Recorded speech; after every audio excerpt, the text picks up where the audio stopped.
Still commenting on what is something like 100 years of knowledge, one of the most famous books ever called Think and Grow Rich. We're actually in that first part, the introduction, thoughts are things. And we got to the point where we could see that Edwin Barnes wanted something specific. And what he wanted was he really wanted to work with Edison and not necessarily for him. So he had appeared in Mr. Edison's lab. He had said that he had come to go into business with the inventor. Now, obviously, Edison looked at him and thought, oh, well, are you sure about that? But he saw more than that. He saw not Barnes's appearance, but his thoughts. And the way he saw his thoughts was he saw his thoughts through the guy's expression, probably, or maybe, how he voiced it out. Or just simply, when the universe is ready for you, the universe is ready for you. It's that simple.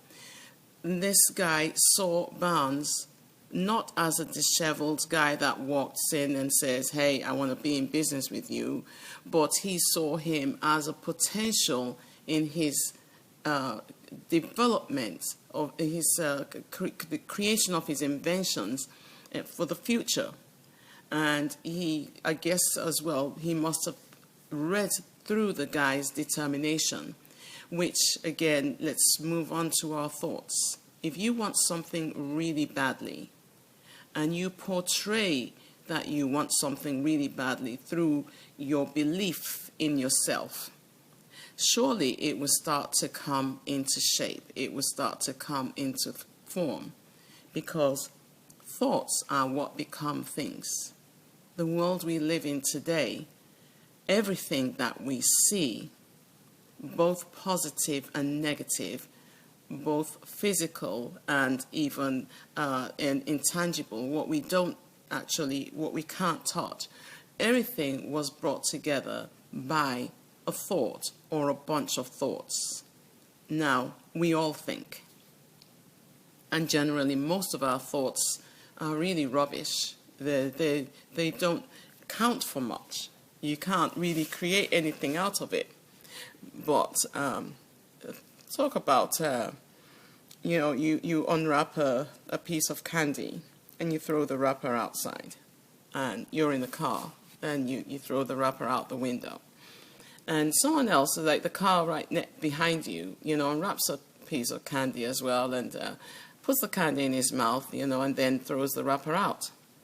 And so on like that. Well, before you know it, these tiny little wrappers that encased a little sweet piece of candy suddenly start growing.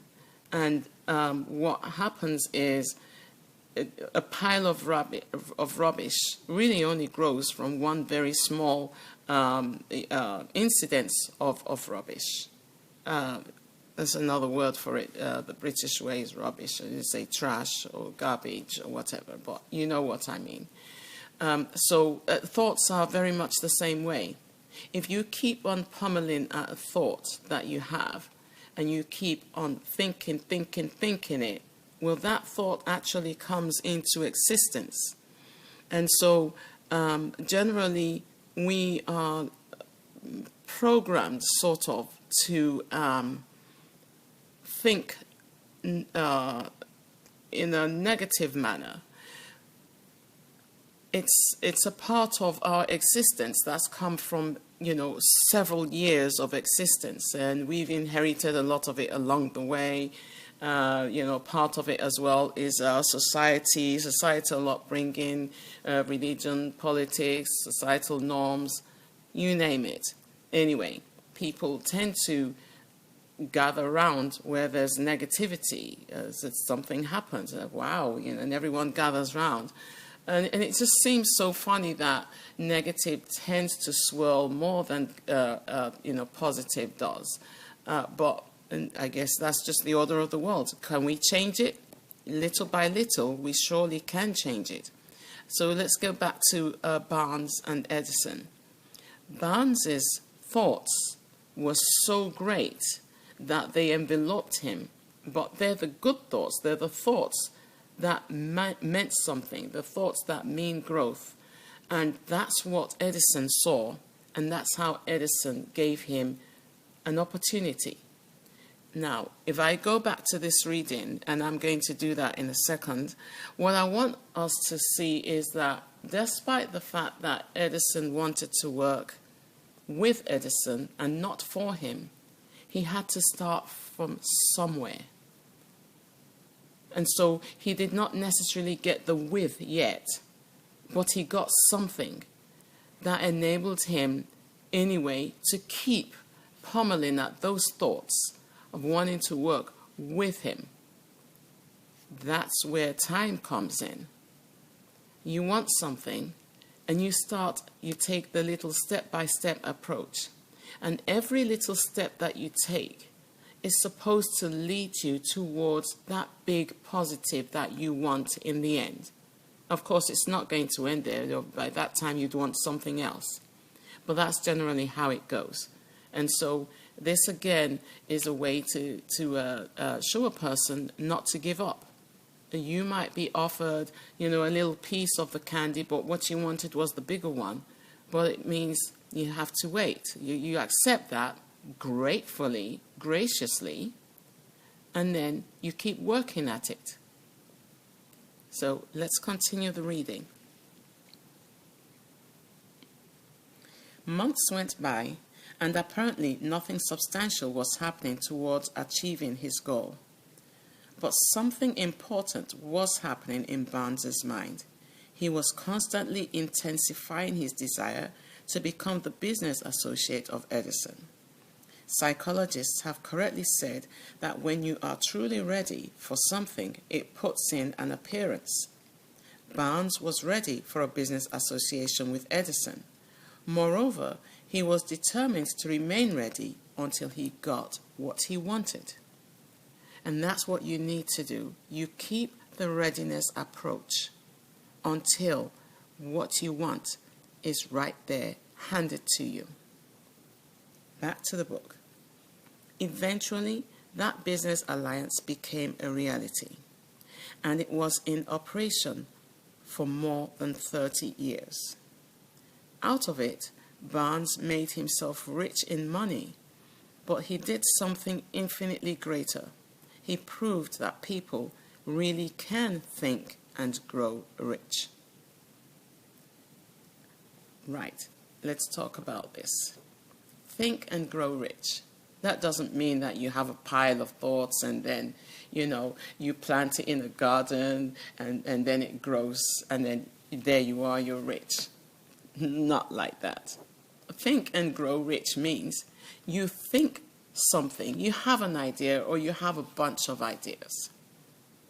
And what you do is you have to seed these ideas. That means you have to plan it and you have to do it. You have to start doing these ideas or whatever it is that is your desire to have, and watch as it starts to grow. You nurture your idea until it grows and grows and grows, and then it becomes this huge money tree that you can harvest from. I mean money tree, not monetary. Somewhere as well in this passage, we learn that when eventually Barnes got his desire, his reality, which was to become a business alliance with Edison, this business alliance now lasted for more than 30 years. How much longer do you have to live in life? I don't know. I don't know how much longer I have, but I know I will make every day count and I will make every second count. And that doesn't mean that I'm going to be tilling at the earth or slaving away every second of the day. It means there are times when I would work. There are times when I would put my thoughts into action. There are times when I would need to relax myself, relax my brain, clear out any stress, any anxiety, find something else to divert my thoughts to. All of that is a part of growth. Just because you're working hard doesn't mean you can't take a break. You take breaks, but you go right back into it. You begin back at where you stopped the last time. And if your desire, if your general motivation is to become rich, then that's what you would become. Now, there's different types of riches. There's monetary riches, there's richness, abundance of friends and family, love and joy, relationship richness. There's riches everywhere. So what do you count as your riches? Now, generally, people tend to say rich in terms of money. They do put an amount to it. And money is energy. Money is valuable to us in this existence because the rules of the world, the rules of the earth we live on, demand it. Guess what? We could all go and live on Mars now, and the rules could be totally reversed. It could be changed. It could be that we don't need money to operate. It could be that we don't need to work in order to function, in order to have a roof over our heads.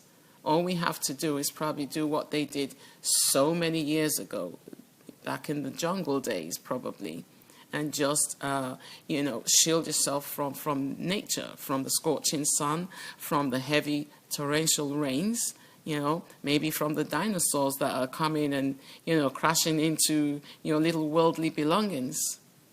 So richness begins from outside of our, from outside of our soul. Let's put it that way.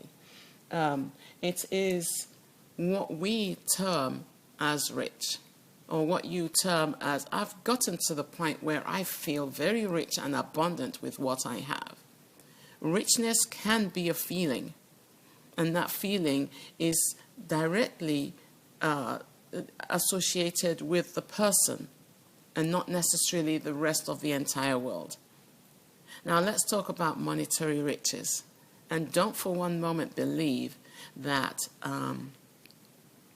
being rich or chasing after gold or something like that is some devilish thing. That's wrong. Richness is a great essence to the soul. A lot of people are rich but are still depressed. And then there are a lot of people who are not so rich and they're depressed too. So richness doesn't necessarily have that much to do with feelings, but it can help. And what it does is it helps you to get to a certain point in life, or to achieve certain levels in life, to achieve certain satisfactions. You can buy things and feel good because you bought this or that. You don't want to feel guilty. Well, we just went through Christmas and, oh my gosh, how much did I spend? I need to worry about that. You might have decided you wanted the best wedding in the world, and you get your wedding, the wedding of your dreams, and then what follows it is a bunch of bills. But if you have a certain mastery of your financial means, then you can actually enjoy some of these things as you would want to enjoy it, and not cast one single shade of doubt or light on why you feel great because money is making you feel great. Money is energy, and it is that buying power, purchasing power that we have. I want to get an education. I want to go to the best Ivy League schools. I want an experience. Money gives you the opportunity to have an experience, to gain experiences. You might want to travel. There are so many beautiful places on this earth. It is wrong to desire to just want to stay in one place and not see the world. This is your opportunity to see the world. Get up and travel. But to be able to do that, you need money, because money is the currency that the world understands.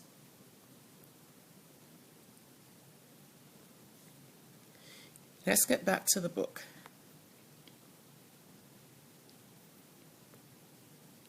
So we're at the part where Barnes found out that people can really think and grow rich.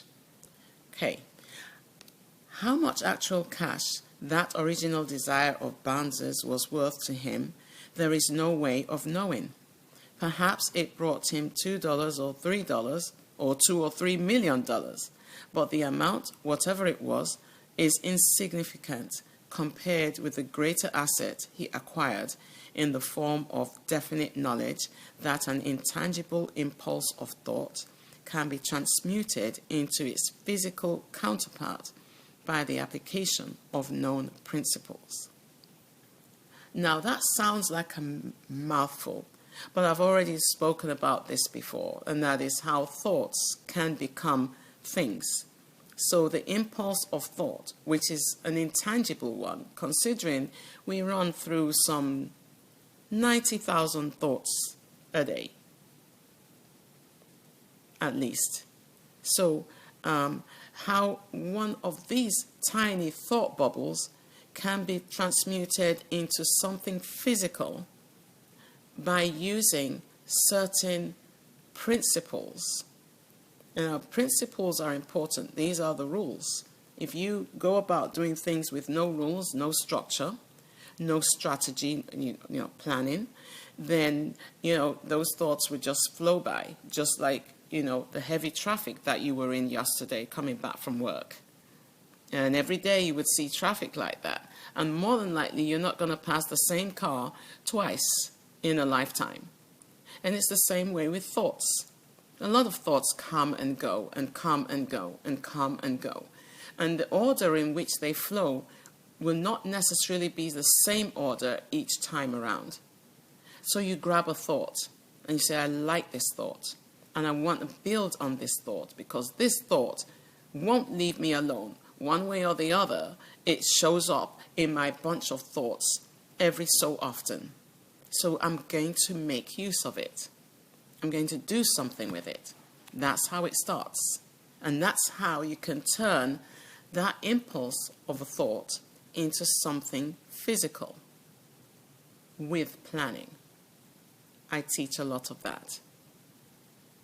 Planning, patience, practice goes a very, very long way. Let's get back to the idea of the book. One sound idea is all that you need to achieve success.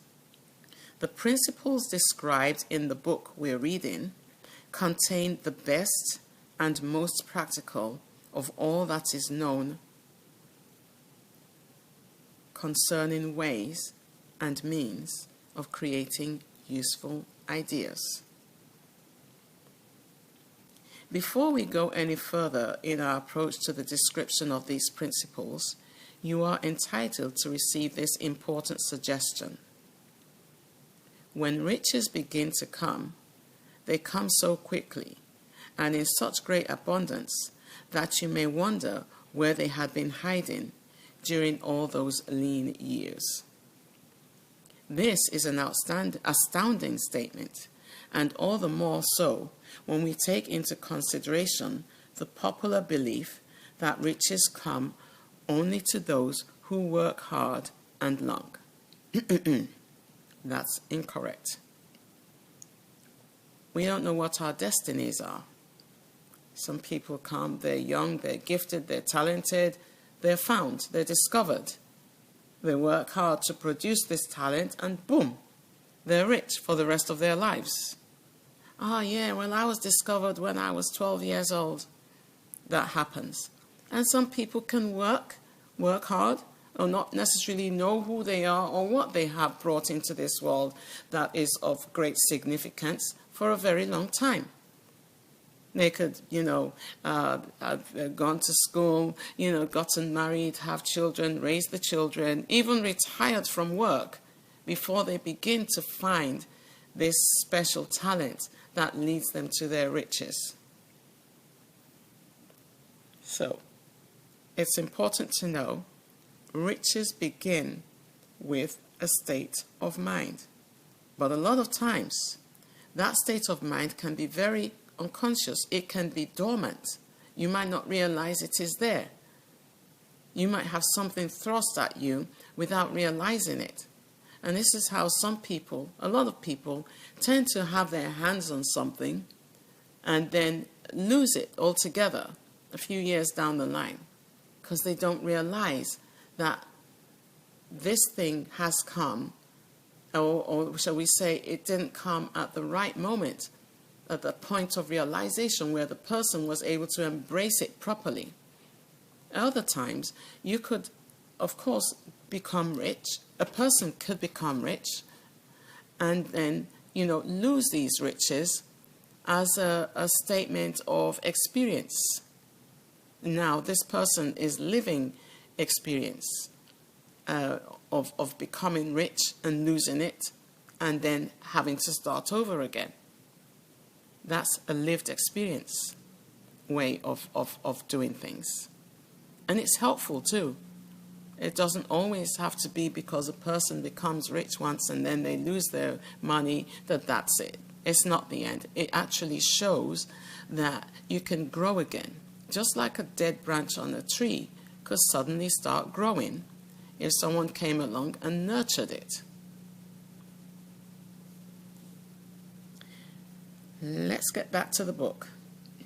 Riches begin with a state of mind.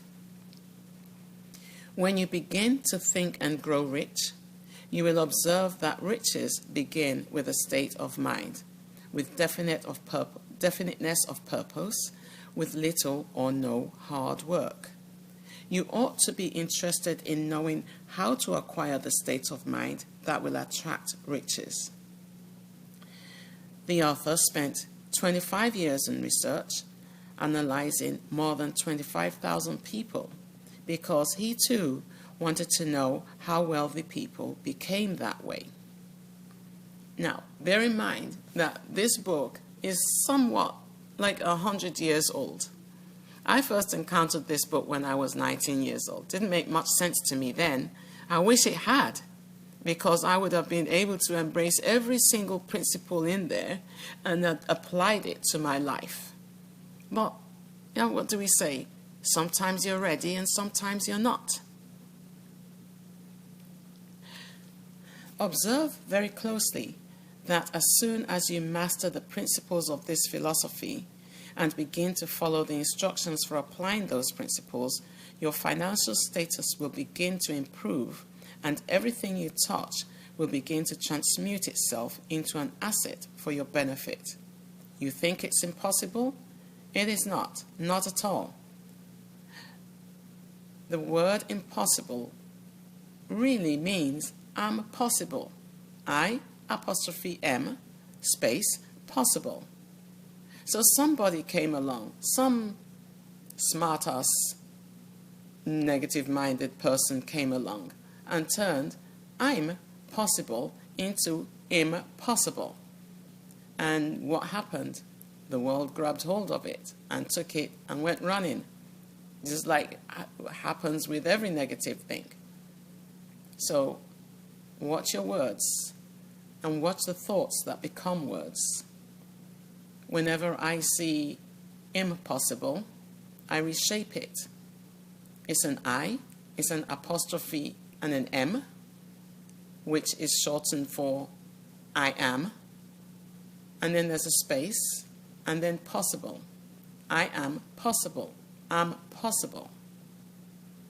And I learned this from a great actress who actually bears the same personality type as I. And I thought, wow, I understand this completely. It makes sense. And I embrace it. Whatever challenges you're going through, whatever things that might be barring your way, watch out for your thoughts and your words. Reanalyze them. It's another type of overthinking. because overthinking has become a negative word in society today. But let's overthink impossible and turn it to I am possible. Let's not moan or bemoan the fact that somebody said something negative about me, or, I feel so sensitive and, I'm going to just start rotting in my sorrow. No. Take a negative word or a negative instance and turn it into something positive for yourself.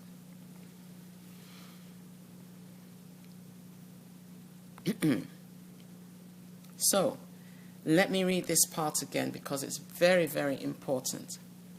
Observe very closely that as soon as you master the principles of this philosophy of acquiring the state of mind that will attract riches, observe that as you begin to follow the instructions for applying those principles, your financial status will begin to improve. And everything you touch will begin to transmute itself into an asset for your benefit. And after that you say, I am possible. This is possible. Because it is. Remember, when things start to transmute, it may take time. Every little change may take time. Have you ever sat down and tried to watch what's that thing, caterpillar turn into a butterfly? Is that right? Is it the caterpillar that turns into a butterfly, or have I got that wrong somewhere? If I have, my apologies. But you get what I mean. So it first of all dries up and becomes a sort of cocoon. And then on the inside, things are happening. When it looks like on the outside, it's lifeless and there's nothing going on, and it's just a dried up ball. You probably could crush it. Do not crush it. There's stuff going in there. Because when it finally evolves, when it finally completes its transmutation, out pops the most beautiful butterfly you've ever seen. The patterns on the wings, you can't begin to describe it. And then you wonder, how did that happen? How did that brown, dried up ball become a beautiful, colorful caterpillar? That is amazing.